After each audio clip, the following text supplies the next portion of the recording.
दोस्तों आप सभी का स्वागत है आपके अपने YouTube channel DK classes broth पर। और मैं दिनेश कुमार फिर से आ गए हुए एक नवी वीडियो के साथ में। दोस्तों आज से हम डेली 25 क्वेश्चन हल किया करेंगे जीके के। इसमें आपके सभी टॉपिक होंगे जीके के। ये आपके सभी एग्जाम के लिए बहुत इंपॉर्टेंट होंगे और इनमें से आपके पेपर में आपके एग्जाम में क्वेश्चन पूछे भी जा सकते हैं। ये रहा दोस्तों हमारा पहला सवाल। क्या कह रहा है पहला सवाल? मानव शरीर की सबसे लंबी हड्डी कौन सी होती है? कौन सी होती है मानव शरीर की सबसे लंबी हड्डी? फीमर। दोस्तों अब थोड़ा सा बात कर लेते हैं। जो फीमर हड्डी है वो कहाँ पाई जाती है? जो फीमर हड्डी है वो पैरों के जांग में पाई जाती है। कहाँ पाई जाती है दोस्तों? जांग में।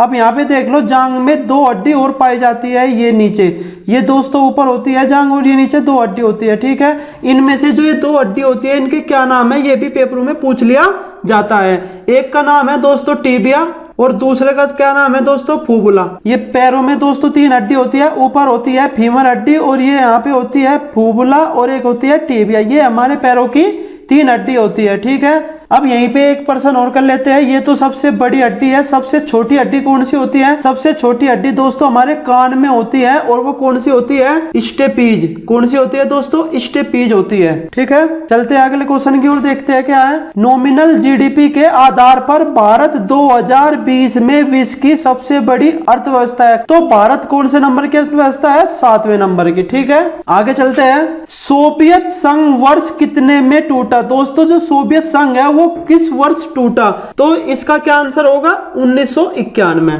अब थोड़ा सा जान लेते हैं। जो सोवियत संघ है 1922 ईस्वी में 4 देश, एक तो रूस, एक यूक्रेन, एक बेलारूस और एक काकस, इन चारों देशों को मिलाकर ही सोवियत संघ बोला जाता है। दोस्तों इन चारों के चारों देशों को मिलाकर एक सोवियत संघ बोला जाता है। और वो कब बना था? ये 1922 में बना था। और ये टूटा कब था? 1991 में। तो कोई सा भी प्रश्न पूछा जा सकता है आपसे। आगे चलते हैं। अगला सवाल है, नर्मदा नदी मध्य प्रदेश में कहां से निकलती है? दोस्तों कहां से निकलती है? इसका है अमरकंटक की पहाड़ियों से निकलती है। कहां से निकलती है? अमरकंटक की पहाड़ियों से। अब ये कहां पे है? ये मध्य प्रदेश में। दोस्तों यहाँ पे देख लेते हैं, ये जो नर्मदा नदी है ये किन किन राज्यों से होकर जाती है और कहां पर जाकर गिरती है। ये मध्य प्रदेश के अमरकंटक की पहाड़ियों से निकलकर दोस्तों गुजरात से होती हुई कहां पे जाके गिरती है? खंबात की खाड़ी में। कहां पर गिरती है दोस्तों? खंबात की खाड़ी में। एक बार यहाँ पे चित्र में देख लो भारत के नक्शे में। दोस्तों ये भारत का मैप है और इस मैप में यहाँ पे है खंबात की खाड़ी। ठीक है, यहाँ से निकलती है ये मध्य प्रदेश में से और मध्य प्रदेश में से होती हुई यहाँ पे गुजरात में आती है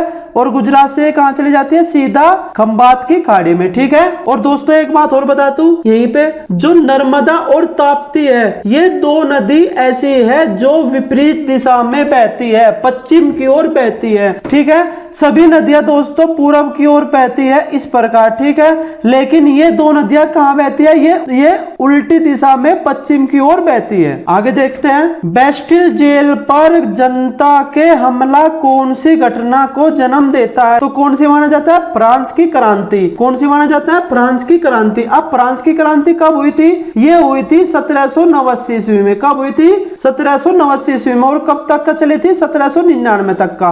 1789 से लेके 1799 तक का चली थी। दोस्तों यहीं पे हम 3 क्रांति और देख लेते हैं। एक तो हमारी फ्रांस की तो हो गई। यहाँ पे फ्रांस की कब हुई थी? 1789 में। इंग्लैंड की कब हुई थी दोस्तों? जो इंग्लैंड की क्रांति हुई थी वो हुई थी 1688 में। और इसके बाद में जो है जो रूस की क्रांति है, की क्रांति हुई थी 1917 में। ठीक है, आगे चलते हैं, देखते हैं आगे क्या है। पत्तियों में मौजूद हरा रंग किस नाम से जाना जाता है? तो किसके कारण होता है? क्लोरोफिल के कारण होता है दोस्तों। ठीक है, आगे चलते हैं। भारत देश का सबसे छोटा राज्य कौन सा है? जो भारत देश में सबसे छोटा राज्य है वो कौन सा है? गोवा। और यहीं पे सबसे बड़ा भी याद कर लेते हैं। कौन सा है सबसे बड़ा? राजस्थान। ठीक है, आगे चलते हैं। ओलंपिक में रजत पदक जीतने वाली पहली भारतीय महिला कौन है? कौन है पहली महिला? पीवी सिंधु। ठीक है, और पुरुष में कौन थे?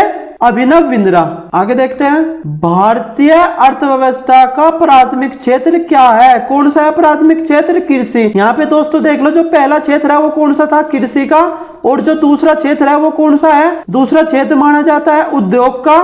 तीसरा क्षेत्र माना जाता है सेवा का। इनमें से कोई सा भी पूछा जा सकता है। पहला कृषि, दूसरा उद्योग और तीसरा सेवा। आगे देखते हैं, भारत का एक प्रमुख लौह अयस्क है, कौन सा है दोस्तों लौह अयस्क? उड़ीसा और झारखंड में सबसे ज्यादा लौह अयस्क पाया जाता है दोस्तों। आगे चलते हैं, किसको लाइट ऑफ एशिया या फिर एशिया की ज्योति के रूप में भी जाना जाता है? किसको जाना जाता है लाइट ऑफ एशिया के रूप में? गौतम बुद्ध को। ठीक है दोस्तों, मैंने गौतम बुद्ध की पूरी वीडियो बना रखी है। यदि आपको गौतम बुद्ध के बारे में जानना है या फिर बौद्ध धर्म के बारे में जानना है तो आप उसे देख सकते हो, मैंने उसका लिंक ऊपर आई बटन पर दिया हुआ है। आगे चलते हैं अगले प्रश्न पर। क्या है अगला प्रश्न? तमिलनाडु की प्रख्यात शास्त्रीय नृत्य शैली कौन सी है? तो कौन सा है तमिलनाडु का? भारतनाट्यम। ठीक है, कौन सा है? भारतनाट्यम। आगे चलते हैं, निम्नलिखित में से कौन से स्थल पर 1920 में भारतीय राष्ट्रीय कांग्रेस की बैठक हुई थी? 1920 में कहां पे हुई थी दोस्तों? 1920 में हुई थी नागपुर में। ठीक है, यहाँ पे थोड़ा सा और देख लेते हैं,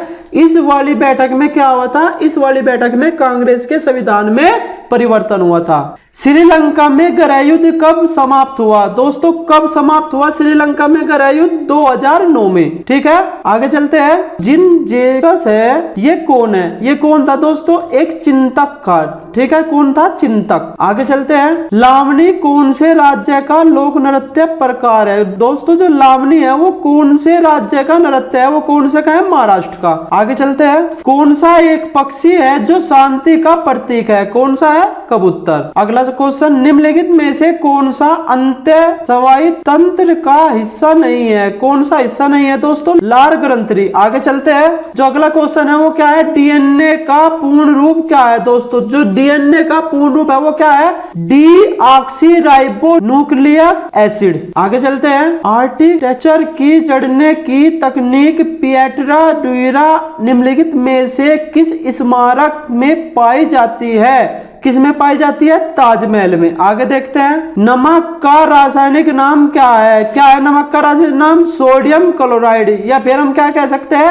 NaCl। ठीक है, आगे देखते हैं, जीएसटी का पूरा अर्थ क्या है? जीएसटी का पूरा अर्थ क्या होता है?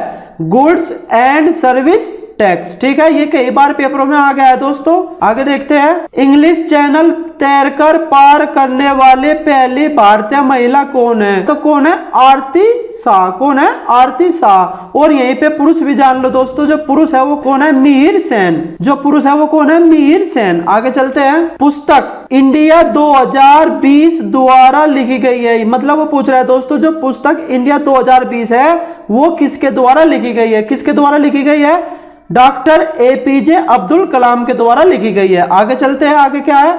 अगला सवाल है, भारतीय जनतंत्र के संदर्भ में निम्नलिखित में से कौन सा कथन सही है?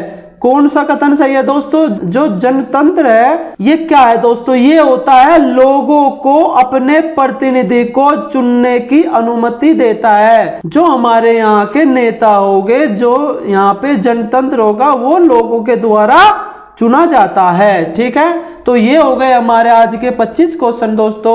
हम डेली इस प्रकार के क्वेश्चन लेकर आएंगे। यदि आपको ये पसंद आया हो तो दोस्तों इसे लाइक शेयर जरूर करना, और दोस्तों हमारे YouTube channel DK classes blog को सब्सक्राइब भी कर लेना। धन्यवाद।